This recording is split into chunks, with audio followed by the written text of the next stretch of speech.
చూడండి మామగారు, నాకు ట్రెడిషనల్ అమ్మాయి కన్నా మోడర్న్ అమ్మాయి చాలా బాగా నచ్చింది. ఆ పిల్లని సెట్ చేయండి. ఓకే,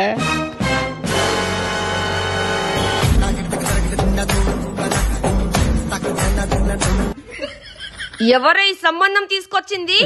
నేనే అమ్మగారు. అయ్యో అమ్మ కొట్టదు, అయ్యో అమ్మ కొట్టదమ్మా, అమ్మ కొట్టదు. వాణ్ణి చూస్తే పంది కొక్కులా ఉన్నాడు, చెత్త ఎరుకునే మొహను వాడును. నన్ను సెట్ చేస్తావే వాడికి.